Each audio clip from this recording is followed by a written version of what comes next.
하나님의 말씀 야고보서 3장 13절로 18절까지 말씀을 교독으로 읽겠습니다. 너희 중에 지혜와 총명이 있는 자가 누구냐? 그는 선행으로 말미암아 지혜의 온유함으로 그 행함을 보일지니라.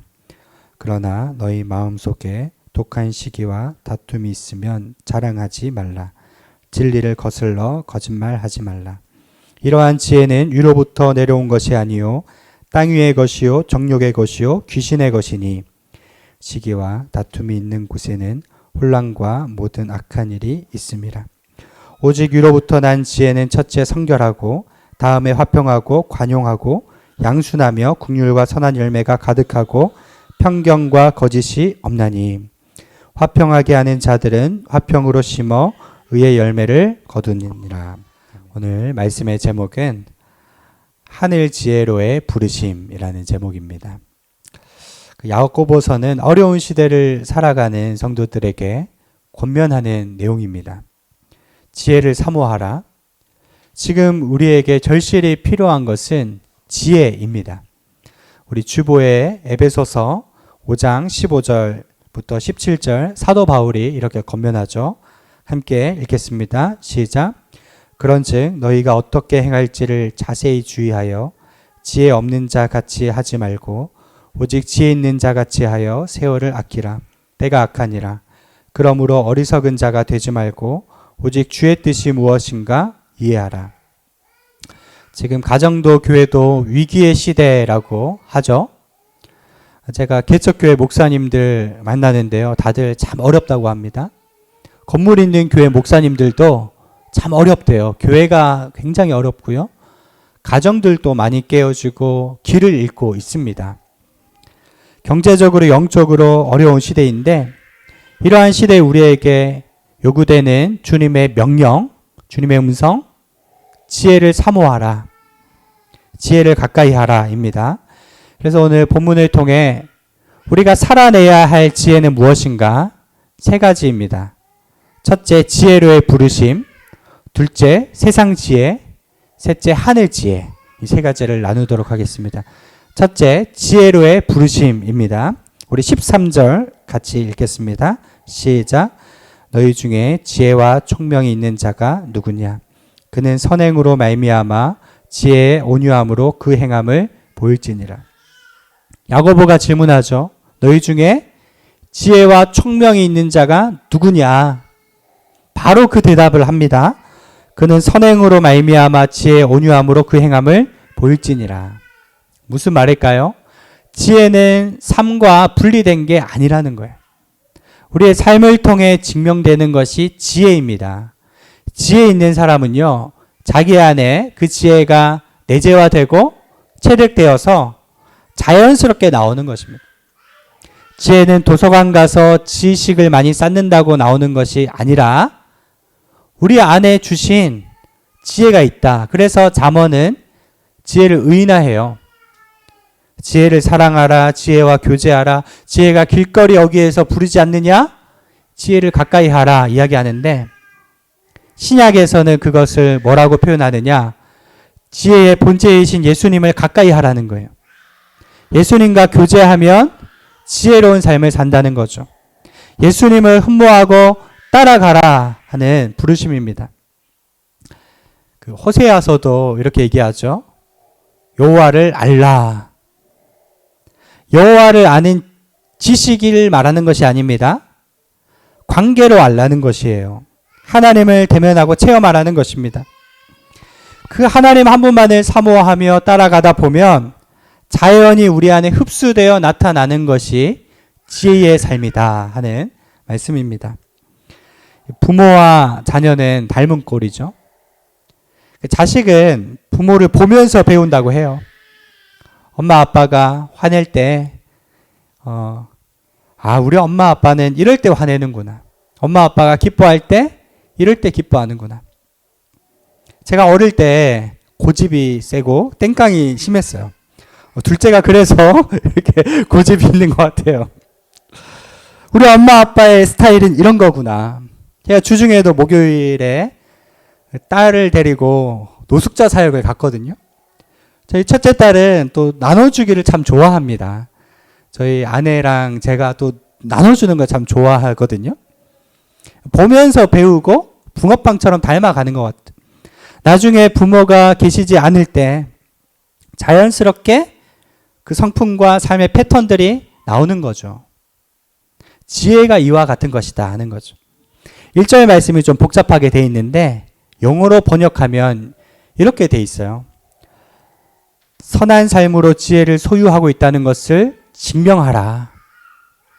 지혜는 선한 삶으로 나타난다. 그리고 또 이렇게 나와 있어요. 선한 삶이란 지혜에서 말미암는 겸손함으로 형성된다. 정말 지혜로운 사람을 보면요, 교만한 사람이 없어요. 겸손함으로 지혜가 드러난다는 것입니다. 겸손이란 나 자신의 부족함을 인정하는 거죠. 나의 자아가 십자가에서 죽는 것입니다. 그래서 바울이 겸손한 것을 어떻게 알 수 있어요? 갈라디아서 2장 20절. 내가 그리스도와 함께 십자가에 못 박혔나니 그런즉 이제는 내가 사는 것이 아니요 내 안에 그리스도께서 사시는 것이라. 예수님의 주권을 인정하며 내어드리고 사는 삶. 그것이 가장 지혜로운 사람이라고 얘기하는 거고요. 교만한 사람은 어떻습니까? 내가 우선이기 때문에 언행이 그리 미울 수가 없습니다. 자기 중심적이고 이기적인 거죠. 예수님처럼 온유하고 겸손한 삶을 산다면 지혜로운 삶을 산다 하는 것이 오늘 첫 번째 메시지예요. 지혜로의 부르심이고요. 두 번째, 그러면 세상 지혜는 무엇인가 하는 거예요. 14절, 15절, 16절을 우리 크게 읽겠습니다. 시작. 그러나 너희 마음속에 독한 시기와 다툼이 있으면 자랑하지 말라. 진리를 거슬러 거짓말하지 말라.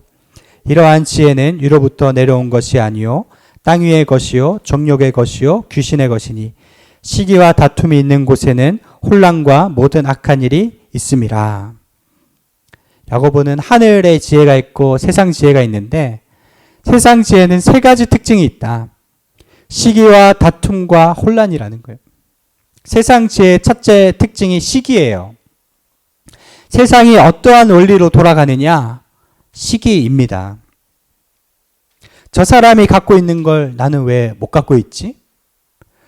그 시기 질투가 열심히 살아가는 동기가 되는 것이 세상이에요. 업체에도 회사에도 가보면 경쟁을 붙이잖아요. 나를 분발하게 하는 원동력이 그 시기 질투라고 하는 것이 세상인데 하나님 나라는 그렇지 않다라는 거죠. 그리고 두 번째 세상 지혜는 다툼입니다. 시기가 있는 곳에 다툼이 있다 말하는데 여기서 다툼이란 서로 간의 갈등이라기보다 원어로 보면 한 개인 안에 일어나는 다툼, 싸움입니다. 사람 안에 욕심이 생기면 치열한 전쟁이 내면 안에 생기죠. 내가 갖고 싶은 것을 다른 사람이 갖고 있으면 밤잠 못 자는 거예요. 어떤 재벌가 회장이 지금은 돌아가셨는데 밤잠을 못 잤대요. 너무너무 불안해서. 쉴 줄 모르는 영혼의 상태가 다툼이라는 것입니다. 원문에 그렇게 나와 있어요. 이 개인의 내적 다툼이 어디로 가느냐? 사람과 사람 사이의 다툼으로 연결되는 거죠. 요즘 이 세상을 보세요. 자기가 갖고 싶은 것을 위해서 살인도 서슴지 않고 폭력도 행하고요. 이러한 시기와 다툼은 귀신적이고 마귀적인 것이라고 얘기합니다. 세상이 점점 지옥같이 변해가고 있죠.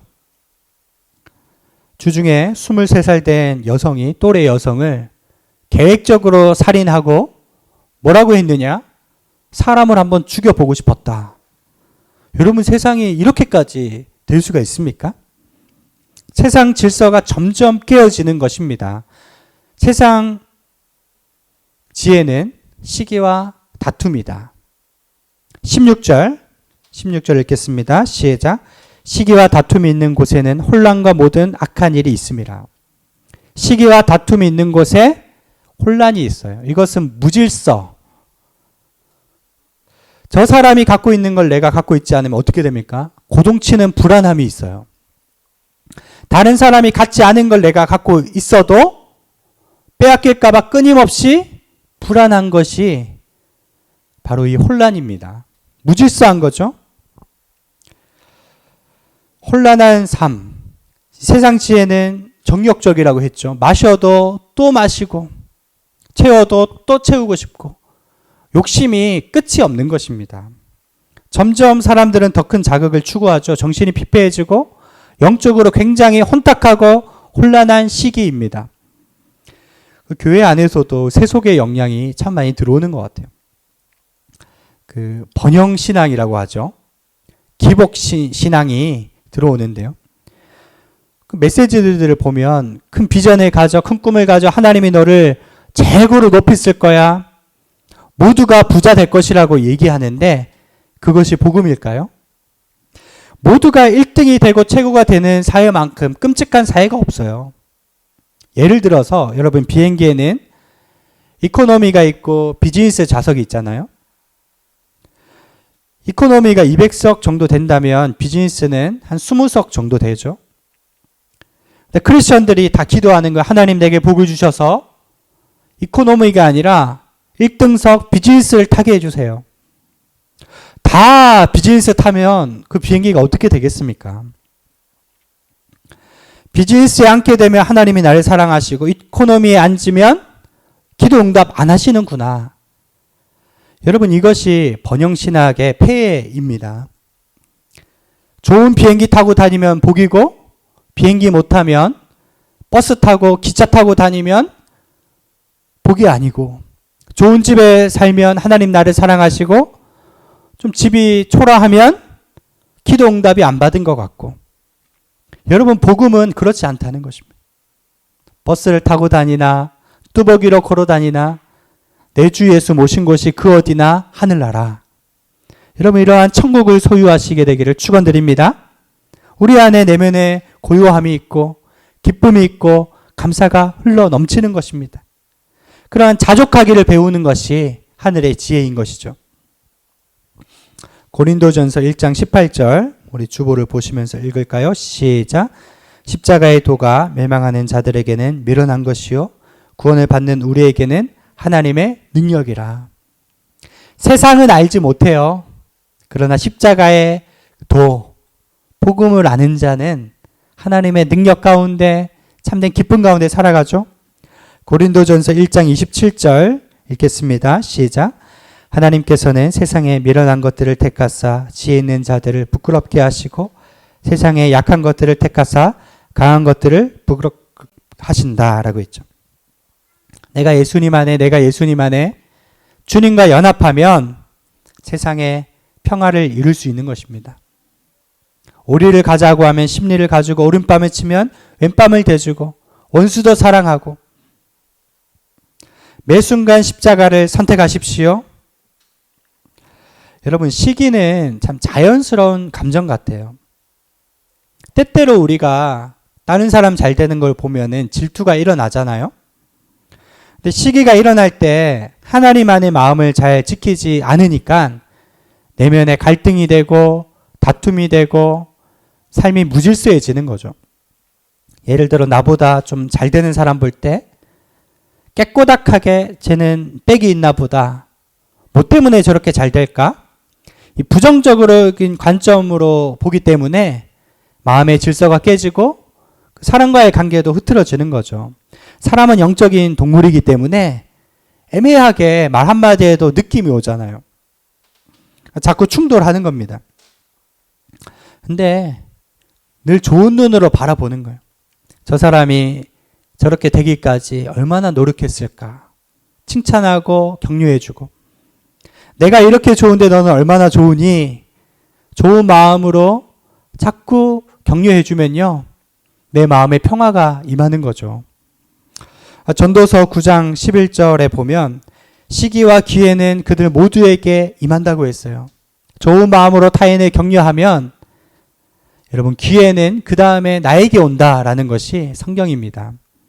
내가 누리지 못하는 기회를 보며 그 시기하는 게 아니라 오히려 오늘의 나를 준비할 때 반드시 나에게도 기회가 찾아온다. 우리 그리스도인들은 그러한 소망으로 살아가는 것이죠. 여러분 세상 지혜로 사는지 하늘 지혜로 사는지 분별하시기를 바랍니다.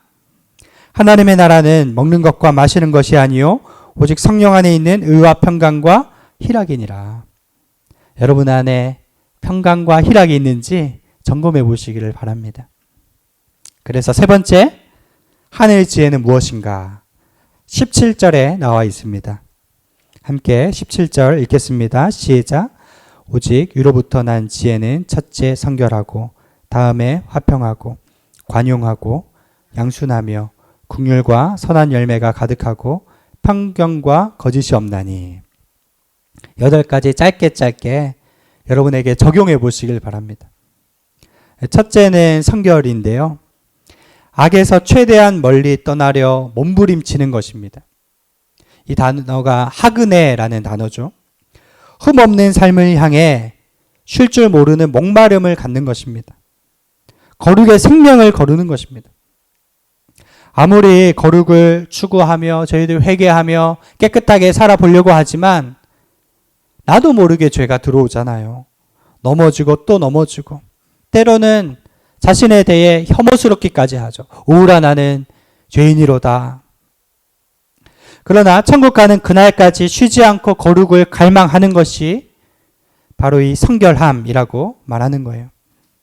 조그만 죄에도 밤잠 못 이루며 몸부림치는 그러한 태도로 저희들 한 걸음 한 걸음 청성문을 향해 달려나가는 것입니다. 저에게 같이 기도를 가르쳐주고 신앙을 가르쳐 주었던 권사님, 제가 늘 간증을 하죠. 그때 당시 85살인데요. 평생 그렇게 좋은 일도 많이 하고 매일 철야기도 하셨는데 기도 제목을 나누는데 그런 얘기를 한번 하시더라고요. 이번 주에 일해주시는 아주머니에게 혈기를 부렸다고.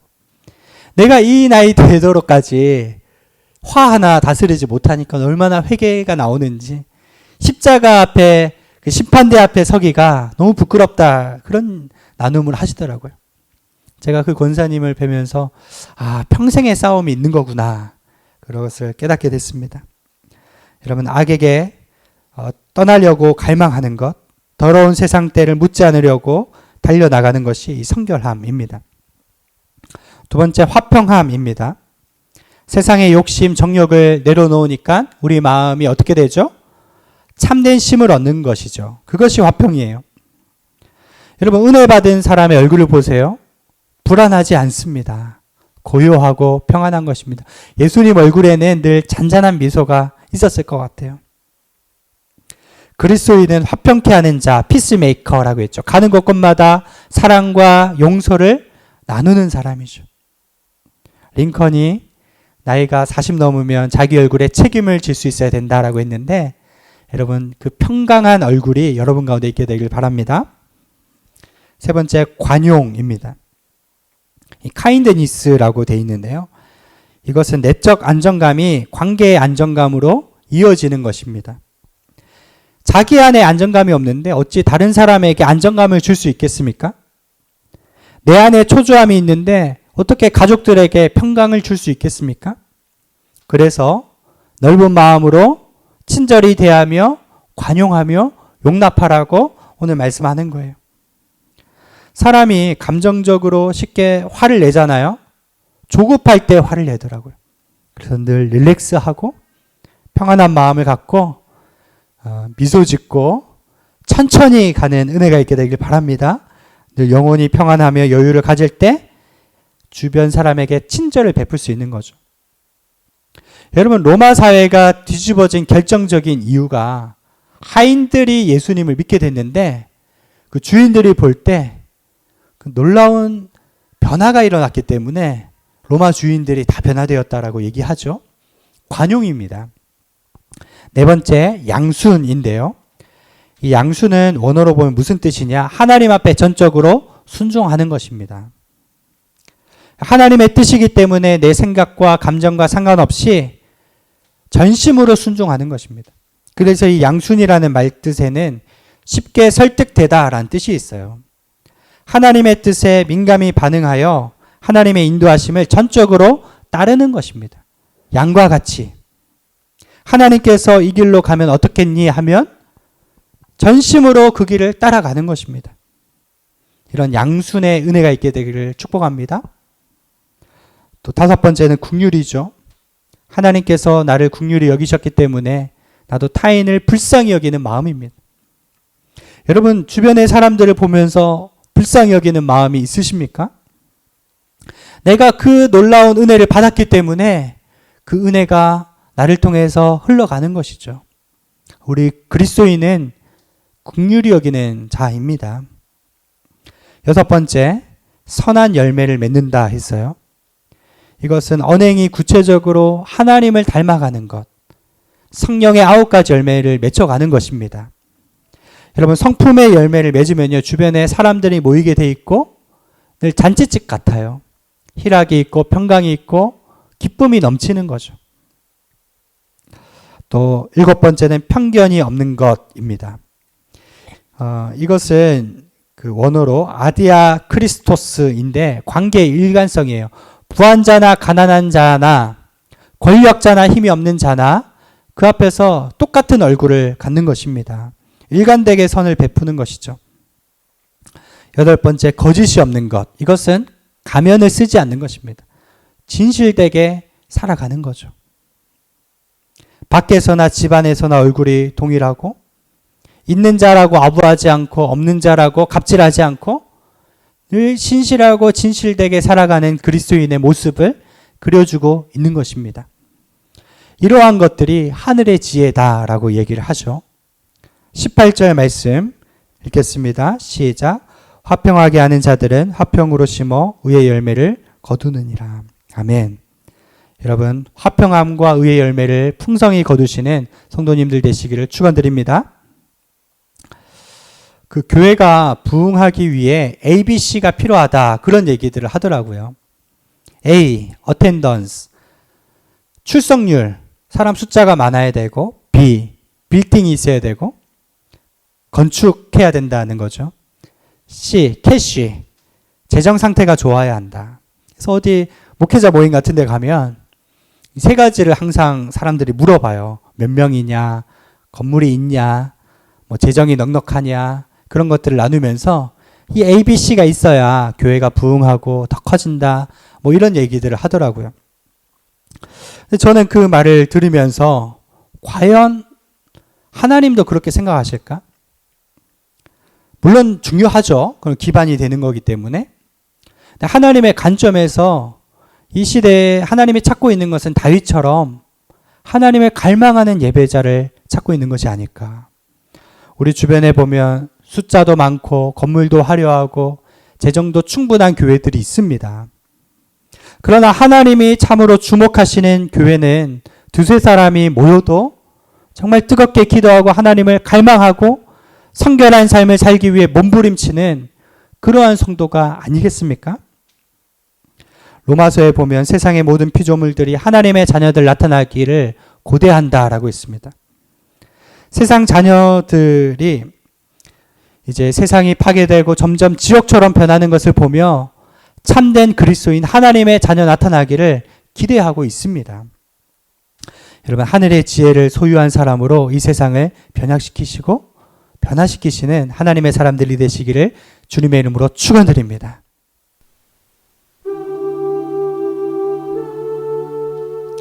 내 마음에 주를 향한 사랑이 나의 말은 주가 주신 진리로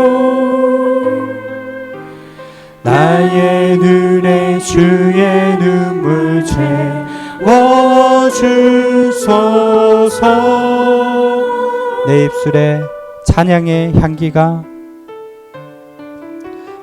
내 입술에 찬양의 향기가 두 손에는 주를 닮은 섬김이 나의 삶의 주의 흔적 나게 하소서. 하나님의 사랑이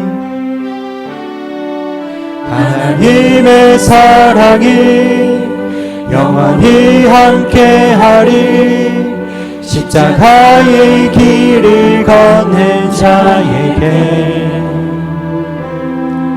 순교자의 삶을 사는 이에게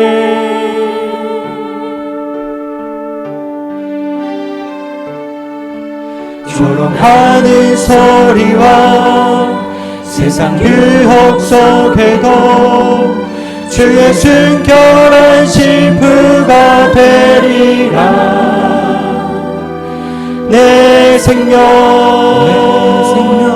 주님께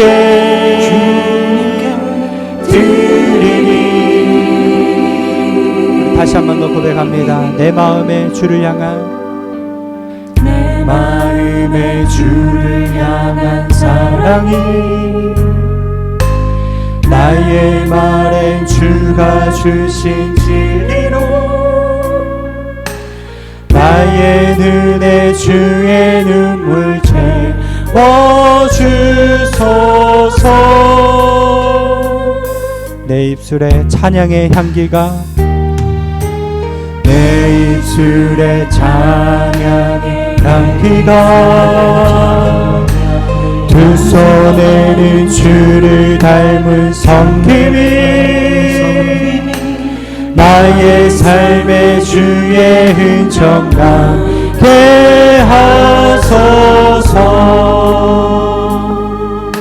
하나님의 사랑이 영원히 함께하리.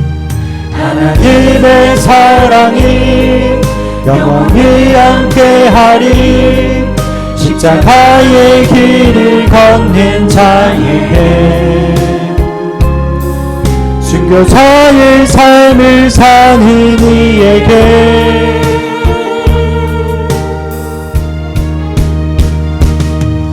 조롱하는 소리와 세상 유혹 속에도 주의 순결한 신부가 되리라. 내 생명 주님께